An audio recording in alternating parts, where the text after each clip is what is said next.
Bem-vindos à nossa próxima palestra. Nossa próxima palestrante é a querida doutora Sandra Dória Xavier. A doutora Sandra é médica otorrinolaringologista.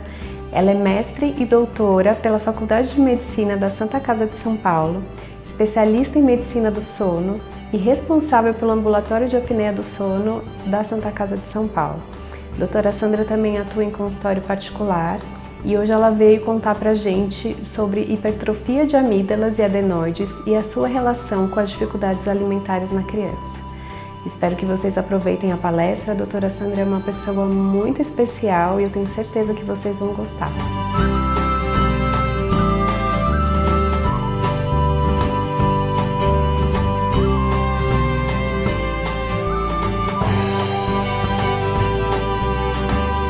Olá pessoal, como vão? Eu tô aqui para falar de um assunto que é uma das minhas paixões dentro da otorrino, que é falar sobre o aumento de volume de amígdala e de adenoide e a sua relação com as dificuldades alimentares na criança, né? Então, como a gente vai poder entender esse aumento de volume, o que é isso na realidade, se isso é normal ou não é, e como que isso pode afetar na realidade a alimentação do seu filho.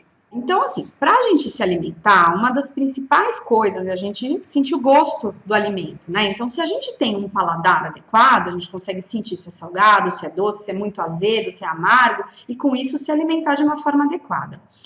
Para a gente ter um paladar adequado, a gente precisa, olha só, que a criança sinta o cheiro, né? Porque 80% do paladar vem do olfato. Então, se eu tenho algo atrapalhando a respiração nasal dessa criança, então o ar entrando pela narina, passando pela cavidade nasal e saindo, indo para a traqueia, se eu não tenho isso, eu dificulto a chegada do ar na região olfatória, que leva a informação para o sistema nervoso central sobre a informação do olfato, e com isso eu não tenho paladar. Então, por isso que uma criança que está gripada, que está congestionada, que está com o nariz totalmente obstruído, ela passa a não ter quase paladar. É mais um motivo para durante uma gripe eu não ter apetite, né?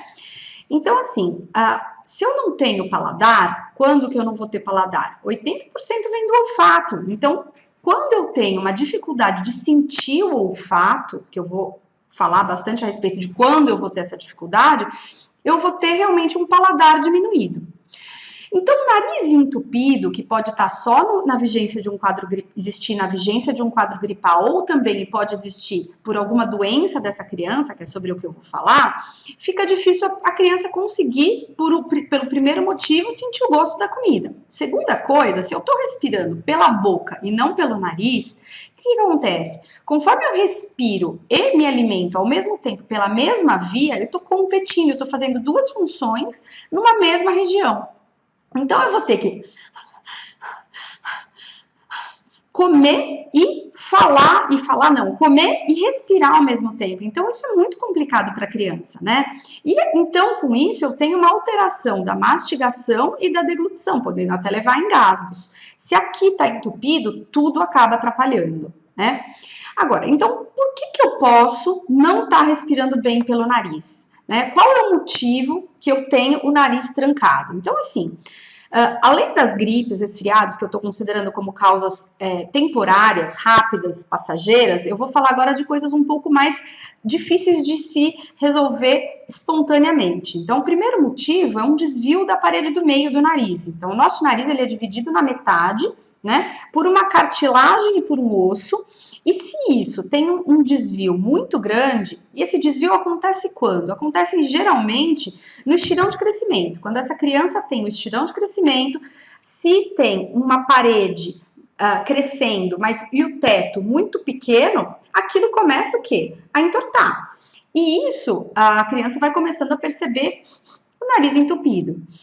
Essa foto, na verdade, é para mostrar um desvio muito aberrante, né? Um desvio que eu vejo só pelo fato de apertar o nariz, que nem sempre é isso que a gente vê. A gente pode descobrir os desvios, às vezes não assim, né? E eu vou dizer como a gente pode descobrir se a criança tem desvio do septo ou não. Um outro motivo são as rinites, né? Muito comuns, extremamente comuns, que podem ser alérgicas ou não, mas que podem causar espirros, coriza, obstrução nasal, que causa essa dificuldade toda do ar chegar no trato olfatório, receber o estímulo do cheiro e com isso a criança sentir o paladar, né? O que eu vou falar muito nessa aula, na verdade, é sobre a hipertrofia adenoidiana, né? Então, o que é hipertrofia adenoidiana? É um tecido que cresce, um tecido de defesa do organismo, que toda criança tem, só que em alguns casos, essa criança tem um tecido maior do que o habitual e que esse tecido acaba atrapalhando a via respiratória, a passagem normal do ar. O ar, normalmente, ele tem que entrar pelas narinas, passar pelos cornetos, onde esse ar ele é purificado, aquecido, umidificado, e chegar nos pulmões. Se aqui nessa região do fundo do nariz existe um tecido que cresce demais, entope a passagem do ar, eu não consigo ter uma respiração adequada. O que a criança faz para não parar de respirar? Abre a boca, às vezes assume até posições esdrúxulas na cama para se posicionar e conseguir que esse ar adequadamente chegue aos pulmões e troque oxigênio por gás carbônico, né? Já falo um pouquinho mais sobre hipertrofia adenoidiana. Por último, que também causa uma dificuldade respiratória, é esse volume aumentado de um tecido que também é parecidíssimo com o tecido que cresce lá atrás do nariz, como eu acabei de mostrar, que é o tecido amidaliano, que são as amígdalas, que todo mundo consegue ver abrindo a boca, né? Só que essas amígdalas, elas podem ficar de um tamanho, como essa aqui da foto, absurdo, encostando uma na outra, atrapalhando a passagem de ar. Então, consequentemente, essa passagem inadequada de ar por aqui não só atrapalha para respirar pela boca, mas também pelo ar, para passar ar pelo nariz. Passando pelo nariz, encontra esse bloqueio todo aqui, né? Então, também é um motivo de dificuldade respiratória e, com isso, atrapalhando aquela logística que eu expliquei a respeito da alimentação. Eu preciso dessa via aérea aberta, exclusiva para a deglutição, para que eu tenha uma deglutição adequada. Senão, se eu estou competindo, eu vou ter prejuízo. Então, voltando a falar um pouquinho da hipertrofia adenoidiana, né? Então, aqui essa imagem é uma imagem de perfil do paciente, eu fiz um corte e vi aqui dentro do nariz da pessoa, né? Então, aqui eu tenho o nariz, tenho os cornetos, que são essas estruturas muito importantes para a umidificação, purificação do ar, e são esses tecidos, esses cornetos aqui, que crescem quando a criança tem muita rinite, e que com um tratamento adequado isso pode melhorar. Então aqui eu fiz uma radiografia, chama-se raio-x de cavum, que nada mais é do que um raio-x de perfil da criança, que mostra o quê? Aqui são a região dos olhos, aqui a região do nariz e aqui a região da boca, né? Então, o ar ele tem que passar aqui pelo nariz, seguir esse caminho e vir aqui para a traqueia. Então, observem bem que essa região aqui é uma região que tem que estar preta. Por que preta? Porque preto é onde está o ar. O ar ele vem por aqui e segue por aqui e vai para a traqueia. Então, observem que aqui eu tenho um espaço adequado da passagem do ar, né? No entanto, aqui mais uma vez mostrando a passagem do ar, né, que nada mais é do que essa passagem aqui. Mas se eu tenho este volume ocupando esse espaço, que é o volume da adenoide, olha o que acontece com a minha passagem de ar. Ela fica fechada, que eu fiz simbolicamente para vocês entenderem o que eu estou falando, que está em lilás, né, mas é isso aqui. É o tecido adenoidiano, que cresceu nesse pedaço da rinofaringe, né, da região da faringe que fica atrás do nariz. Com isso, a passagem de ar fica muito estreita. E a respiração, que deveria ser exclusivamente nasal, não consegue ser. A criança fica com dificuldade para respirar, né? Para eu diagnosticar essa adenoide, o que eu preciso? Eu posso fazer um raio-x de cavum, que é esse que eu estou mostrando, ou então, eu posso fazer esse exame, tá? Que eu vou mostrar agora aqui para vocês, um exemplo, que foi feito numa criança, sem sedação. Vocês observem como ela está sorrindo para iniciar o exame e vai continuar sorrindo até o final do exame, né? Eu passo uma câmerazinha dentro do nariz da criança e olho o que está acontecendo, né? Então, eu vou dar uma pausa para poder mostrar para vocês melhor. Então, aqui nessa região, eu estou passando para dentro da via aérea. Então, aqui é o corneto, aquelas estruturas que umidificam, purificam, e aqui é a parede do meio do nariz, que no caso dela é reta. Então, eu estou prosseguindo a câmera, estou vendo os cornetos, um corneto em cima, outro corneto embaixo aqui, passo entre eles com a câmera E chego na região mais posterior do nariz, onde fica o quê? Pode existir ou não a adenoide. No caso dessa criança, então, aqui, o que eu estou observando? O tecido adenoidiano, que olha só, fiz um pause agora no vídeo. Isso aqui tudo, ó, tudo isso é o tecido adenoidiano. Então, observem que a passagem que a criança tem para o ar é daqui até, ó, aqui, tá certo? É um redondo, né? Oval, vamos dizer assim. Vocês concordam comigo que muito mais da metade dessa passagem está fechada por um tecido que cresceu, que não era para estar aí tão grande, né? Então, realmente, isso aqui está atrapalhando essa criança. E agora eu pergunto para vocês, qual é o quadro clínico dessa criança que tem um aumento de adenoide, um aumento da amígdala? Além do quadro de poder não comer bem, que a gente vai chegar lá, mas geralmente é uma criança que ronca sistematicamente, não só quando está doente, pode babar no travesseiro. Em casos mais severos, pode ter uma apneia, que são paradas da respiração durante o sono, interrupções por bloqueio da garganta ou da rinofaringe, ali da região da adenoide, pela passagem para a passagem do ar. É uma criança que pode ter um comportamento inadequado durante o dia, como hiperatividade, agressividade, aquela criança que não para, agitada, que às vezes até faz diagnóstico diferencial com transtorno de déficit de atenção e hiperatividade. Então, erroneamente, os pais são encaminhados para um neuropediatra, quando muitas vezes o quadro clínico vem do sono. Então, ao invés de ser encaminhado para um neuropediatra e receber Ritalina, essa criança precisa de uma avaliação otorrinolaringológica para tratar adequadamente essa causa dessa hiperatividade, né? Então, ronco, respiração oral, boca aberta, dormir sempre com a boquinha entreaberta, os que usam chupeta, a chupeta ficar quase que não presa na boca, a babação, babar no travesseiro, um sono muito agitado, aquele sono que a criança não para na cama, fica se mexendo, rodando na cama, tirando o lençol do colchão. E às vezes a mãe não tem uma adequada orientação para perceber que a agitação diurna dessa criança é consequência de um sono não reparador noturno. É um sono que está inadequado, um sono que não está refazendo essa energia da criança, não está aprofundando o quanto deveria, que está fazendo ela ter essa consequência diurna de comportamento. E não uma única coisa dessa criança, na verdade, ser ativa demais ou hiperativa demais. Ela está tendo uma consequência do sono não reparador noturno.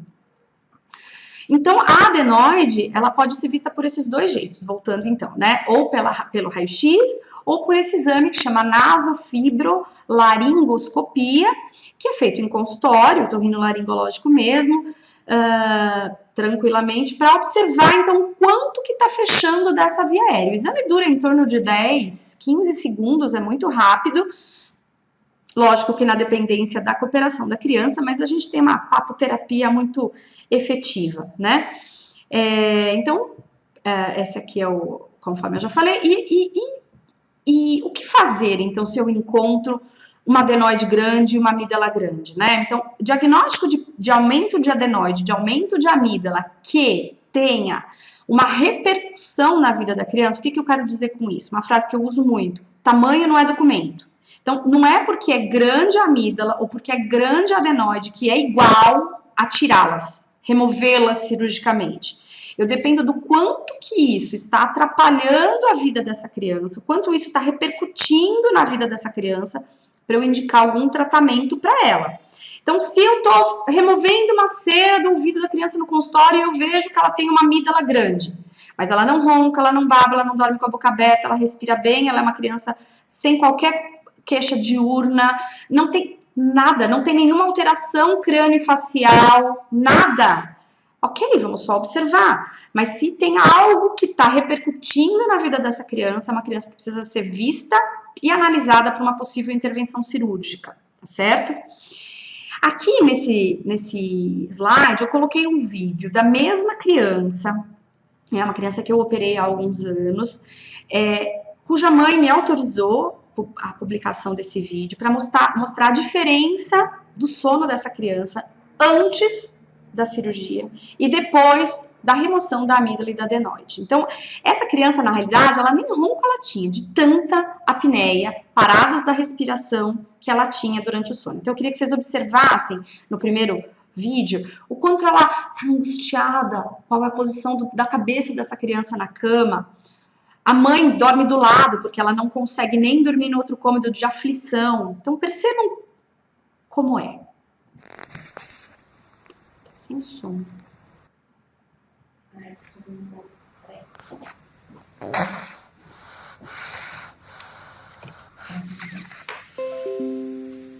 Começar de novo.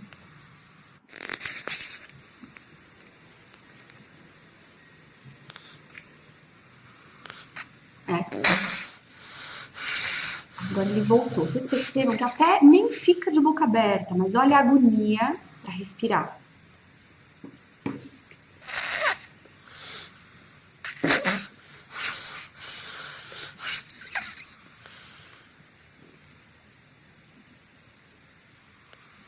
Uma parada. Tá tentando respirar.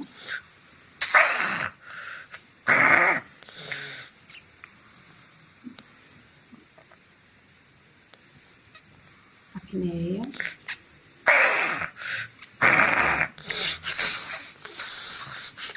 O sono dessa criança é a noite inteira desse jeito, né? Com interrupções sucessivas. Ele busca ar, né? Agora, um vídeo do pós-operatório.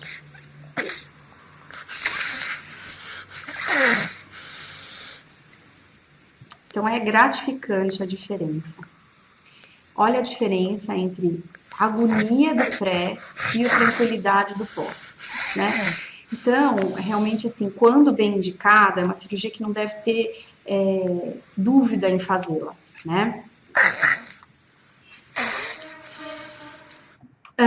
Bom, agora eu vou falar um pouquinho da associação dessa doença otorrinolaringológica para a relação na alimentação do paciente. Então, quais as possíveis alterações na alimentação do paciente que respira pela boca? Então, por que respirar pela boca? Ou porque tem um desvio de septo, ou porque tem uma rinite, ou porque tem um aumento de adenoide, que eu já expliquei, ou de amígdala, por todas essas questões que faz com que o paciente não respire bem pelo nariz e sim prefira respirar pela boca. Isso pode ser desde meses de idade até adulto, né? Então, geralmente é uma criança que come pouca quantidade, né? Uma criança que não consegue grandes quantidades. Pode até nem ter muita fome. Prefere brincar do que prefere comer. Ah, agora é hora de comer. Agora é hora do almoço. Mas que droga, né? Então, realmente, é aquela criança que prefere outra coisa do que a própria alimentação, porque é ruim, porque é uma competição entre comer e respirar, né? Criança, na hora de comer, às vezes até tem fome, mas acaba comendo devagar, né? Porque tá competindo a respiração com a mastigação e acabam dando preferência por alimentos pastosos, aqueles menos difíceis de mastigar, de triturar, ou às vezes até mesmo quando trituram uma carne, cospem, não engolem, porque às vezes a amígdala tá lá, uma grudadinha da outra, entupindo o caminho, né? Gostam de beber líquidos junto com a alimentação para facilitar a deglutição, né? Mastigam, mas podem cuspir os alimentos sólidos como carnes, como eu expliquei. Movimentam a cabeça para ajudar na deglutição, para ajudar a passar a comida, né? Podem engasgar frequentemente por conta disso, porque elas não estão pela mesma passagem, está ocorrendo essa disputa entre o alimento e o ar, né? E geralmente permanecem com a boca aberta durante a mastigação, né? São pacientes que, taxados como mal educados, não conseguem fechar a boca, porque é por ali que elas respiram, né? Muito bem, e além disso, além de eu ter um prejuízo na alimentação dessa criança, que mais? Por que eu tenho que operar essa criança que tem essa hipertrofia adenomidaliana? Por além disso que eu já comentei, por alguns outros motivos. Então, no sono da gente, a noite de sono não é uma noite estanque. Ela tem fases mais superficiais e tem fases mais profundas. E são nas fases mais profundas do sono que é liberado o hormônio de crescimento, que é o hormônio GH. Aquela história lá da vovó falando, sabe, se você não dormir bem, você não cresce. Vamos lá, vai lá dormir para você crescer. É real. Se eu não tenho um sono reparador, se eu não tenho um sono que aprofunda o quanto deveria, eu tenho que ter 25% da noite de sono profundo. Agora, se eu tenho, que nem aquela criança que eu filmei, vários momentos em que ela tá tentando aprofundar e ela desperta. Ela tá tentando de novo aprofundar e ela desperta. Assim, sucessivamente, ela não aprofunda. E com isso, ela fica num sono superficial. Ela não consegue crescer. A gente tem uma história na instituição onde eu trabalho e dou aula. A verdade é que, assim, 2 gêmeos foram oferecidos, foi indicada cirurgia de adenoamidalectomia, de cirurgia de adenoide e cirurgia de amígdala. Só que um foi embora para o Nordeste, o outro ficou em São Paulo e foi operado. Um teve a oportunidade de passar pela cirurgia, o outro não, gêmeos. A diferença de estatura entre um e outro, depois de 10 anos, o que foi para o Nordeste, o que ficou e foi operado, e o que não operou foi de 10 centímetros. Tá? Então, é importante essa constatação e essa averiguação da curva de crescimento da criança. Além disso, os dentistas vão falar bastante nesse curso a respeito, mas assim, toda a respiração oral atrapalha a dentição, né? Na verdade, o nosso nariz, a nossa arcada dentária, maxila, mandíbula, ela cresce de acordo com os estímulos que nela chegam, né? Então, para eu respirando bem, respirando pelo lugar certo, eu vou fazer as estruturas crescerem de uma forma correta, né? Se eu realmente não tenho esse fluxo laminar de ar adequado, o ar passa por um lugar que não era para ele passar habitualmente, dia e noite. Com isso, a arcada dentária, ela acaba tendo estímulos de crescimento fora do lugar. Então, eu tenho estruturas totalmente colocadas em posições erradas. Eu tenho o palato, que é o céu da boca, mais estreito, mais fino, né? Eu tenho os dentes de uma forma mal colocadas, eu tenho incongruência na arcada dentária, mordida cruzada, abertura oral. Então, assim, eu tenho várias alterações. Isso implica no quê? Implica em tratamento ortodôntico futuro, extrações, dificuldades de realinhamento dentário. Vamos evitar isso, né? Vamos tratar antes que isso aconteça. Essa aqui é uma foto, acreditem, minha, juro. Sabe, naquela época, uns tantos anos atrás, não existia muita informação e eu não tirei minha amígdala e minha adenoide. E sabe o que aconteceu? Meu palato ficou desse jeito, fundo. Sabe o que também aconteceu? Eu extraí ao todo, para todos os meus dentes terem espaço na minha boca, 8 dentes permanentes. 8 dentes permanentes, para eu conseguir ter minha dentição. Então, eu não quero isso para os meus filhos, eu não acho que a gente precise seguir nessa linha, né? A gente precisa ter um tratamento adequado para não sofrer as consequências disso, né? Então, acho que nada melhor do que um exemplo. Não culpo meus pais, porque eles não tinham conhecimento, não tinham informação adequada. Sem informação a gente não chega a lugar nenhum, né? Então, como eu já comentei também, então essa criança que não é tratada, que tem um sono não reparador, ela é agitada, ela é hiperativa, ela pode ser agressiva. É um outro fator de dificuldade na hora de sentar na mesa e comer. Como é que uma criança vai sentar na mesa com calma, com tranquilidade, aguardando o pai, a mãe, o irmão para fazer uma refeição em família? Se ela tá mega agitada, ela tá no pique, pensando em outras coisas, já pensando no que vai acontecer, com formiguinha, estimulada, não para, né? Então, muita calma. Talvez ela precise de um sono mais reparador para ter uma qualidade de vida melhor durante o dia. Então, quando há uma indicação, lógico que todas as crianças nas quais existe alguma suspeita aventada pelo pediatra, né? Esse pediatra vai encaminhar para o especialista. E esse especialista é o otorrinolaringologista, né? Que vai ver a criança, vai examinar e vai poder dizer se aquela criança tem critérios para a indicação de uma cirurgia, né? Uma cirurgia de adenoide sozinha ou uma cirurgia de adenoide junto com uma cirurgia de amígdala. Eu vou pincelar um pouquinho só sobre algumas indicações, mas lembrar que sempre cada caso é um caso, né? Lembrar que tem crianças que são sindrômicas, tem crianças que têm algumas peculiaridades, então não dá para generalizar. Então, geralmente, quando há infecções recorrentes da via aérea superior, infecções recorrentes de amígdalas, o respirador oral, aquela criança que predominantemente respira pela boca, a amidalite caseosa, que é a formação de umas bolinhas fedidas nas amígdalas que acabam saindo intermitentemente da garganta, né? Isso é mais comum em adulto.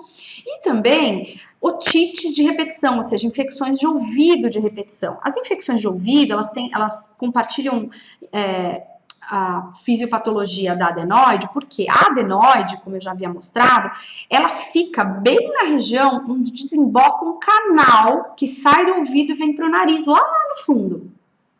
E esse canal, ele é responsável pela areação do ouvido. O ouvido precisa respirar.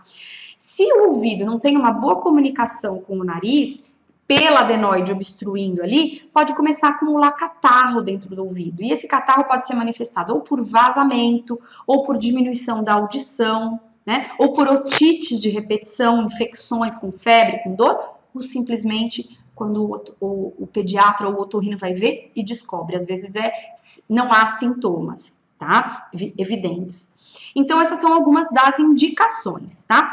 Esse trabalho eu acho muito importante que foi publicado para a Calori Marcos, porque ele mostra muito bem, assim, porque a pergunta que muitas vezes chega no consultório é assim, mas ela ainda tem 2 anos, ou ela ainda tem 3 anos, já faz a cirurgia? Não é melhor esperar ter 5, ou ter 6, ou ter 7?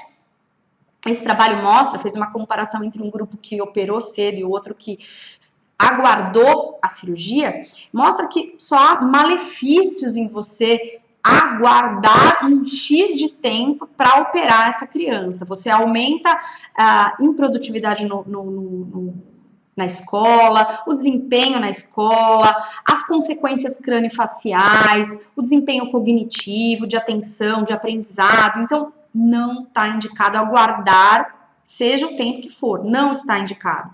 Lógico que, se bem indicado, essa cirurgia pode ser feita independentemente da idade, tá certo? Existem os anestesistas que fazem justamente essa anestesia dessa criança, devem ser anestesistas com mão, né, que têm uma experiência com crianças otorrinolaringológicas, crianças que vão operar adenoide amígdala, porque você tem que deixar a criança num plano anestésico bom, para que não haja muito sangramento, a cirurgia transcorra rapidamente, sem nenhuma complicação, né?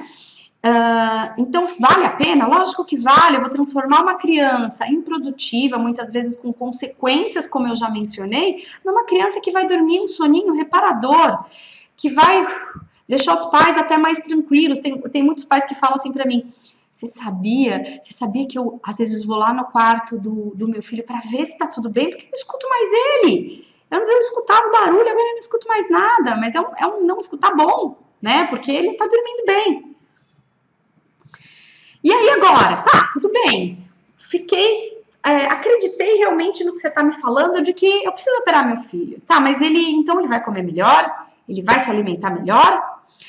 Tem vários trabalhos na literatura mostrando que, se eu melhorar realmente a permeabilidade da via aérea, se eu deixar essa criança respirando melhor pelo nariz, que com isso passe mais ar, que ele sinta mais o cheiro das coisas, que ele consiga mastigar com mais tranquilidade, não tenha competição entre a mastigação e a respiração, sim, ele vai melhorar.